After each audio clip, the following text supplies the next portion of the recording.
Speaker sir आप एक काम करिए, आप मुझे बता दीजिए क्या कहना है मुझे। मैं आपका सलाहकार नहीं हूँ। No sir, no sir, no sir, only started. Naravane की रिपोर्ट नहीं है, नरवणे का पुस्तक नहीं है। चाइना की जो टैंक्स थी वो हमारे बॉर्डर कैलाश रिज पर चढ़ रही थी। जनरल मनोज नरवणे की किताब की एक लाइन, संसद में राहुल गांधी और सरकार आमने सामने आ गए।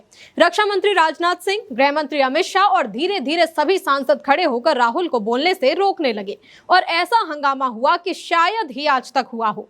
नमस्कार, आप देख रहे हैं सत्य हिंदी और मैं हूं आपके साथ कृति सिंह। आज जब राहुल गांधी को संसद में अपनी बात नहीं रखने दी गई तो राहुल ने संसद के बाहर आकर पीएम मोदी और रक्षा मंत्री राजनाथ सिंह को घेरा और कहा कि मैं जनरल मनोज मुकुंद नरवणे जी की उसी किताब को कोट कर रहा हूं जिसमें पीएम और रक्षा मंत्री के बारे में सब कुछ लिखा हुआ है, लेकिन मुझे बोलने नहीं दिया जा रहा है। राहुल ने कहा कि पूरी मोदी सरकार डरी हुई है कि अगर नरवणे जी की किताब सामने आ गई तो नरेंद्र मोदी और राजनाथ सिंह की असलियत देश को पता चल जाएगी कि जब चीन हमारी तरफ आ रहा था तो 56 इंच की छाती को क्या हो गया था।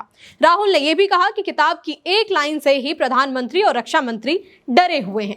दरअसल सोमवार को जैसे ही लोकसभा में विपक्ष के नेता राहुल गांधी ने बोलना शुरू किया, सदन में हंगामा हो गया। रक्षा मंत्री राजनाथ सिंह और गृह मंत्री अमित शाह ने उनके भाषण पर आपत्ति जताई। राहुल गांधी पूर्व सेना प्रमुख जनरल मनोज मुकुंद नरवणे की एक ऐसी किताब का जिक्र कर रहे थे जो अभी प्रकाशित नहीं हुई है। राजनाथ सिंह ने कहा कि संसद में किसी अप्रकाशित किताब या सामग्री का हवाला नहीं दिया जा सकता। इस पर राहुल गांधी बार बार किताब में लिखी बातों को रखना चाहते थे, लेकिन रक्षा मंत्री और गृह मंत्री अपनी बात पर अड़े रहे और उन्हें बोलने से रोक दिया गया। और आखिर में हुआ ये कि स्पीकर ओम बिरला ने सदन को स्थगित कर दिया। इस पूरे घटनाक्रम के बाद विपक्ष भड़का हुआ है। कांग्रेस सांसद प्रियंका गांधी वाड्रा ने कहा कि राहुल सेना को बदनाम नहीं कर रहे थे, वो तो सिर्फ सेना प्रमुख की किताब का एक हिस्सा पढ़ना चाहते थे। जब भी कोई ऐसी बात सामने आती है जिसे बीजेपी छिपाना चाहती है तो ये हमेशा यही कर देते हैं। कांग्रेस सांसद शशि थरूर ने कहा कि हमारे पास ऐसी सरकार क्यों है जो चर्चा से डरती है। ये सच में बेहद ही दुखद है। मुझे लगता है कि सरकार को इस तरह की प्रतिक्रिया नहीं देनी चाहिए थी। उन्हें चर्चा को बढ़ावा देना चाहिए था और भ्रम को दूर करना चाहिए था और साथ ही बातों को साफ भी कर देना चाहिए था। थरूर का कहना है कि चीन से जुड़े मुद्दे पर पूरी चर्चा होनी चाहिए। विदेश मंत्री और रक्षा मंत्री को बोलने देना चाहिए और जनता को बताना चाहिए कि असल में चल क्या रहा है। ऐसा नहीं होना चाहिए कि सब कुछ दबा दिया जाए या फिर छिपा दिया जाए। टीएमसी सांसद कल्याण बनर्जी ने कहा कि हर बार बीजेपी वाले पंडित जवाहरलाल नेहरू की बात करते हैं और हमारे चरित्र, हमारे अस्तित्व पर हमला करते हैं। ऐसा लगता है कि संसद में अब कुछ चर्चा के लिए बचा ही नहीं है। सांसदों के सारे अधिकार छीन लिए गए हैं।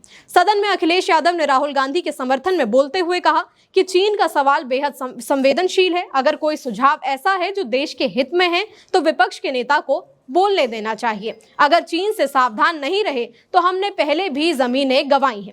इसके बाद अखिलेश का माइक बंद कर दिया गया। आरजेडी सांसद मनोज कुमार झा ने कहा कि सरकार ने आपत्ति जताकर अपने आप को ही उजागर कर दिया है। मैंने भी किताब का वो हिस्सा पढ़ा है। स्वस्थ लोकतंत्र और भारत जैसे देश में चिंता ये नहीं होनी चाहिए कि सच सामने आएगा या नहीं। असली चिंता तो ये होनी चाहिए कि सच सामने आने के बाद किया क्या जाएगा। अगर राहुल गांधी को बोलने दिया जाता तो ये मामला इतना बढ़ता ही नहीं। वहीं दूसरी ओर सत्ता पक्ष का कहना है कि राहुल गांधी ने संसद की गरिमा को ठेस पहुंचाई है।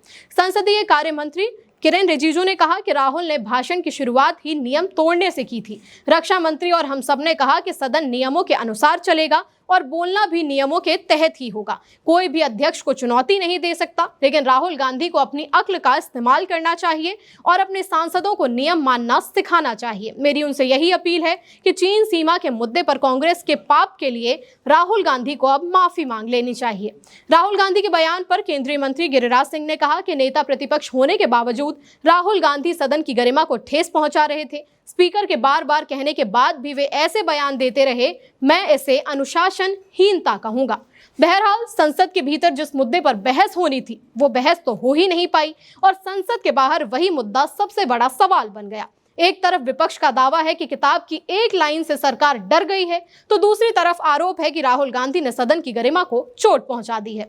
फिलहाल इस पूरे मामले ने राजनीति को फिर से आमने सामने लाकर खड़ा कर दिया है। इतना तो तय है कि ये मुद्दा इतनी जल्दी तो खत्म नहीं होगा। आपकी क्या राय है, हमें कमेंट करके जरूर बताइए। साथ ही वीडियो को लाइक और शेयर कर लें और हाँ, चैनल को सब्सक्राइब करना ना भूलिएगा। फिलहाल के लिए इतना ही। नमस्कार।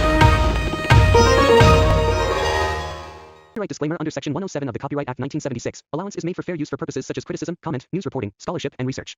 Fair use is a use permitted by copyright statute that might otherwise be infringing.